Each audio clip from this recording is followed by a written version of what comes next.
all tech leaders are asking themselves, like, is it worth investing in the complexity of AI? Do we want to go to this agentic ecosystem?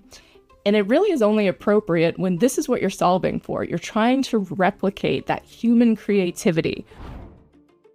Welcome to CIO Corner. Today, I'm joined by Erin DeCesare, the CTO at ezCater, the #1 food tech platform for workplaces in the US that will soon be using agents to handle complex tasks. Erin, thanks for joining me today. Thanks for having me. One of the things that I would like to start with is if you could just tell the audience a little bit about your company, give us some more details as to what you guys do and how you support businesses around the US. Yeah, so I'm glad you asked that question because I imagine many people are not familiar with what is a food tech platform. And yet probably all of us are very familiar with placing online orders for food delivery.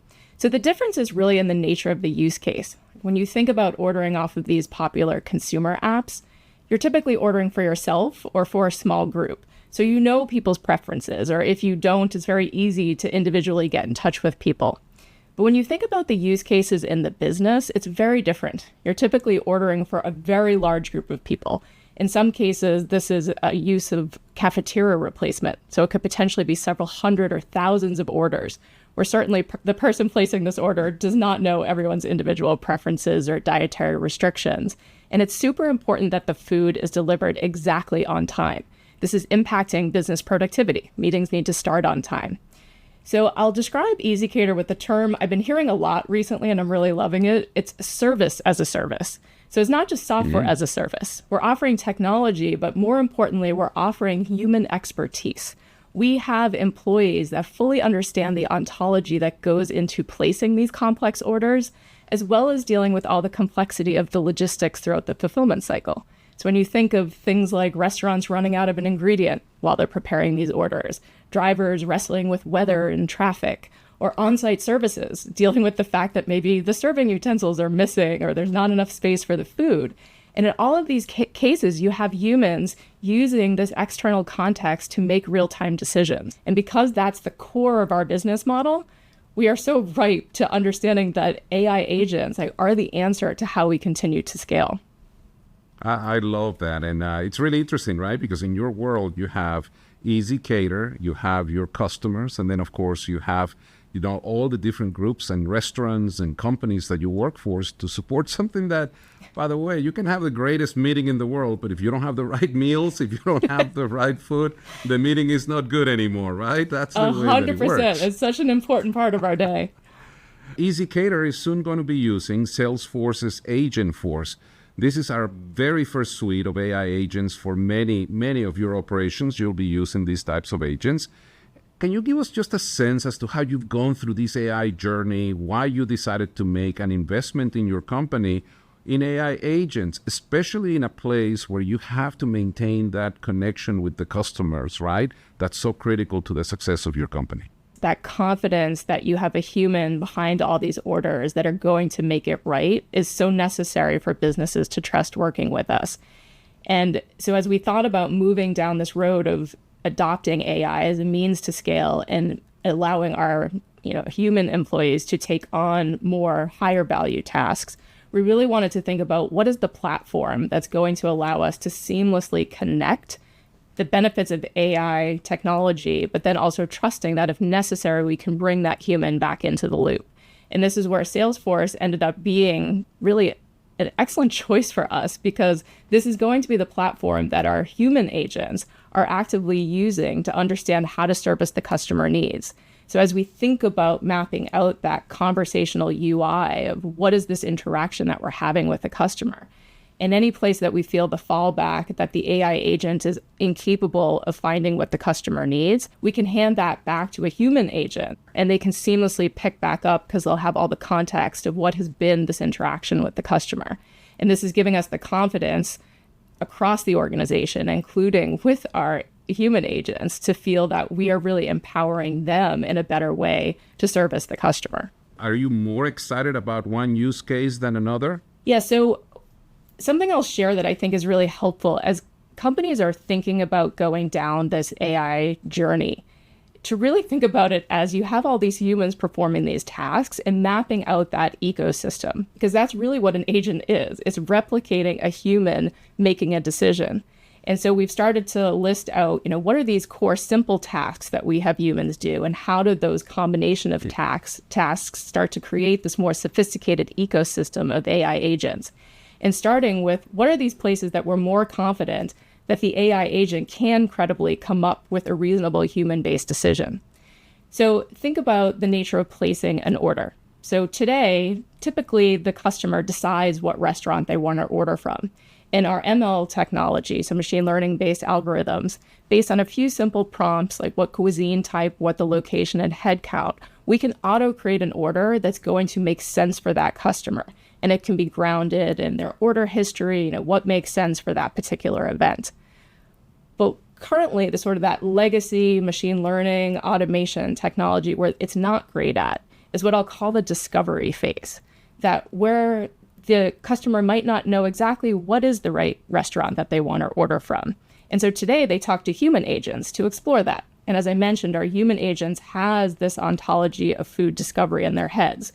So when a customer uses terms like seasonal or healthy, the human understands what that means, or it's difficult for legacy software to make sense of all those terms without sophisticated labeling and metadata. And so this is where we're starting our use case journey of using AI, because this is what it's great at, is really understanding that human context of language, that as customers are using this unstructured set of prompts, it can narrow down what our caterer is best suited for that particular order and turn that into structured inputs to our APIs that then using RAG, we can validate, is this actually a caterer that's on our platform, and then seamlessly pull that customer into the order journey. Yeah, you've given the audience multiple places to actually begin their journey, right, as they continue to move into AI. And I really like the way that you described, hey, look at the entire set of tasks that the humans work on, and then start identifying those initial tasks where you can implement AI, and then over time keep adding more and more and more to build out a more comprehensive AI agent that supports the customers. I think that's a huge takeaway for our audience to really think about as they try to tackle this problem and use agents in the enterprise. And Juan, as I've shared with you our journey of going down this path, I would love to hear your opinion on, as companies are going down this, what are the most critical metrics that they should evaluate in understanding, are the agents actually having a positive impact on business performance? I think that's a great question. And I really believe that as professionals in IT, we are going to have to come back to our businesses demonstrating how these agents are creating value for our customers, right? So the areas that I think about the most are, for example, back to your examples, can we demonstrate that these agents are improving the time to respond to a customer's need? Are these agents helping us create a better customer experience? Are we ultimately creating value by reducing cost, improving, the capabilities that the company has by being able to scale more rapidly as the company continues to grow, or as your customers' demands continue to grow? I was going to ask, so I had mentioned also part of the thing that we're paying attention to is that interaction between the AI and a human. So we'd love to hear more your thoughts on that process of how you can ensure that seamless transition. I think that's really, really important. And you also alluded to this before, because one of the things that we want to make sure is that we don't create choppy experiences, right? So if you have a customer that it's on ezCater's website, and you're interacting with an agent, but it gets to a point where there has to be a human engaged. The level of complexity of the interaction reaches a point where now it's best for you to have one of your human experts support the customer. It's very important that that transition from the AI agent over to the human, it's smooth, it's effective, it's one that doesn't create this very choppy experience where the customer will be more frustrated at the end. But I actually think, Erin, that in time, the agents, as we continue to evolve, are going to get even better at actually doing that. But for that, there will be some need for customization, I believe. Not every agent in every company will be the same. Yes. So that's why, as you were asking me that question, I was thinking, hey, how are you thinking about customization of your agents for your customer use cases? And how can our IT leaders listening to this conversation understand that not every agent in every company is applicable to everybody else? How do you think about that? Yes, so I think a term that's really helpful to ground us all in is this notion of being context aware. Because in such a literal way, it's the simplest way to think about this, that the agent is the equivalent of a human. And a human can only make as good of a decision as what information that they're working with. And I'll transition a little into another key part that we haven't talked about yet, which is the data ecosystem that's powering AI agents. Now, we've been talking about this for years in the machine learning space, that we know we're only as good as the data we have access to. And that's probably even more the case in the case of generative AI. Where the difference here, though, is how do you be certain that you have access to real-time context in the same way that a human needs real-time external information to understand what is the right decision? And this is a critical part, getting back to your notion of like customizing, because to effectively customize the agent, it needs to have the appropriate context for that particular customer, for that particular company, and for that particular moment in time. So I mentioned the example of things like a delivery driver dealing with weather or traffic. These are all prompts that an AI agent would need to understand in that moment. What is the weather condition? What is the traffic pattern? And we're really excited about the possibility of where Data Cloud is a solution to this. How do we allow the context, both at ezCater and the companies that we service, and external data, to bring it all into one place where the agent has that real-time awareness of all of this 360 information to then appropriately reason of what is the right response in that case. And I think, whether it's Data Cloud, or I imagine there will be other solutions, but I think this is the critical part that all technologies leaders need to be aware of is, are you creating a data ecosystem such that you can pull that real-time context into one place to make it available to that agent? It's really interesting that you mentioned that, Erin. And of course, I knew that this was going to happen in the conversation today, because every AI discussion always goes into data. And it's one of those most critical things that as CIOs, as CTOs, we're going to have to really address in the company. You did trigger another question that I need to ask you. How is ezCater thinking about data, and how are you really making sure that data is maintained as a strategic asset for the company that can support the use of agents in the future? Yes. So as I mentioned, we're in the process of really connecting the fact that our human agents are using Service Cloud as the way that they are performing their tasks. So it's making it sort of an obvious choice that Data Cloud is likely the solution that allows us to bring our internal customer data, transactional order history, all into the same ecosystem, so that whether we're having the agent perform the task or then transitioning it back to the human agent, they have that same context. The other exciting thing that we're realizing with Data Cloud is that we can also share information with some of our key clients in a secure way if they're using Salesforce. And this is going to be another thing that technology leaders are having to become more aware of. I've heard the term standardization come up a lot as leaders are talking about where we're going with AI and how do we successfully pass secure information back and forth so that agents can work across systems. And so that shared data eco secure system is a critical part of how we're thinking about pulling all those data elements together. I mean, we're excited about Data Cloud, and it's one of those areas that for many years we've been trying to address, right? How do we bring data from multiple sources, structured data, unstructured data, make it available to the business to create more insights? Well, I think Data Cloud is starting to get us really close to that answer, which is definitely needed for AI and for agents in our Agentforce to really work effectively. But there's one thing I didn't mention, and that is how do you make sure that you have the right people in place, the right resources, the right expertise to be able to support, well, one, agents in the enterprise, but also people that can take advantage of AI effectively as they do their work. What's your perspective on that, Erin? I'm really curious.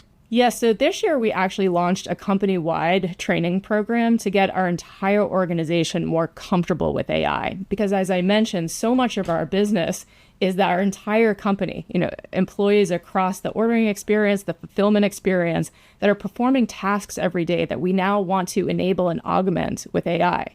So it's super critical that they are open and excited to partner here, because the AI needs to replicate all of the expertise that's in their heads. And so we want them to feel that this is something that's exciting and going to make the company and them better.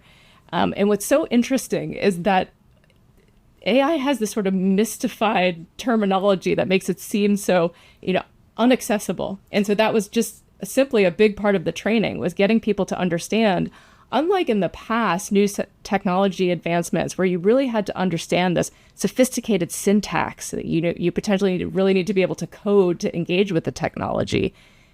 AI actually is very conversational. And so much of the training is simply thinking about this software as talking to a human. And that prompting is as simple as asking it questions, seeing its answers, and then figuring out where to go next. And that is, in fact, a lot of what the training was, just getting our employees comfortable with this notion of prompting, of having this two-way dialogue with AI to understand where it can actually answer the question better than a human, and then getting our employees participating and guiding us of where AI agents really we can rely on versus where they need to be augmented with a human. And I think this is going to be the cultural shift that so many technology leaders are up against, is just getting our employees comfortable that this is something that can make them better employees, that can create opportunity, and you don't need sophisticated technology background to engage with it. I really like that. And I think the way that you described it makes me really think about the key points that need to be in your training program to ensure success, right? At the end, there has to be enablement for people to effectively use AI. It's not just something that you throw out there and see what happens. Enablement is important. You actually articulated the importance of making sure you take the mystery out of this technology.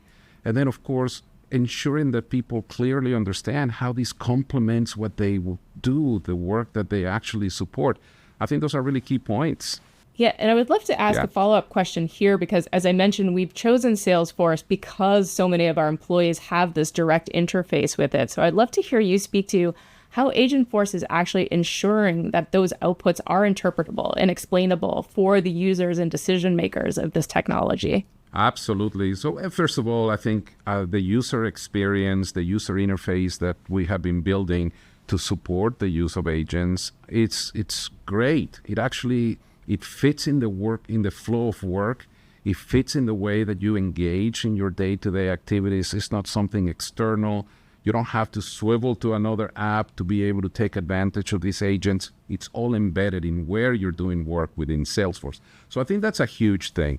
The second thing that really comes to mind is the fact that, Salesforce has spent a significant amount of time, effort, money in building a trust layer on all of our AI. And Erin, as you well know, we have to be careful when we implement technologies in our business that they are not, at the end of the day, that they're secure technologies that are not going to create output that can put the company in a bad position. The trust layer that Salesforce has built has really helped us ensure that first, your data is grounded, or your AI is grounded on your data. Second, that your data is protected. Third, that there's an auditing process in place to make sure that you can go back and see how the outputs are being generated. And then, of course, that there are multiple steps along the way to protect that data, to mask that data when appropriate. Now, one of the things that I hear from CIOs time and time again is, well, Juan, if I do this, if I build these agents on Agentforce, do I need to do anything with my IT infrastructure to be able to bring Agentforce into my company? You are at the forefront of implementing agents on Agentforce. What's your take on that, Erin? Yeah, so what's great is that, back to what I was mentioning, that Data Cloud is allowing us to pull in our existing data sets. It's not causing us to have to completely re-architect our data infrastructure. So today, we're using Snowflake as our data warehouse. It has connectors to HubSpot, which is a current version of some of our CRM. We have transactional databases that are flowing into Snowflake. And Data Cloud is really just sitting on top of that allows us to pull in what data we want available to these AI agents. And so this is really simplifying. We don't need to re-architecture. We just need to be thoughtful of what is the data that we want to feed into these agents. And I will just emphasize again, as IT leaders are thinking about that data ecosystem, something that's been really useful as we're starting to map out what is the data that we want to feed up into Data Cloud is back to that notion of listing out what are these tasks that you're expecting agents to do and thinking about them like a human. What would be data or information you want the human to know real time to be able to provide that reasoning? And this is now a much more effective way of rationalizing what are the data requirements, and then fundamentally then building the ecosystem that the data is really well fed into our agent ecosystem. I like exactly what you said in terms of when you think about your agent strategy, think about your agents as if they were human. Think about how these agents would be, what would you humans do, right? That's what would you want them to know? Yep. I like that. I think people listening to this today are going to actually say, well, yeah, these agents work in all kinds of companies. And here you have an incredibly interesting, important company that provides a very important services to organizations. And they are going to be in a place where agents will simplify their work, will help them do their work more effectively, and ultimately create value on both sides for your customers as well as for your company. So thank you for doing this, Erin. Thanks for having me. This was great. Please check out the links in the description below to be sure to stay tuned for more episodes of CIO Corner.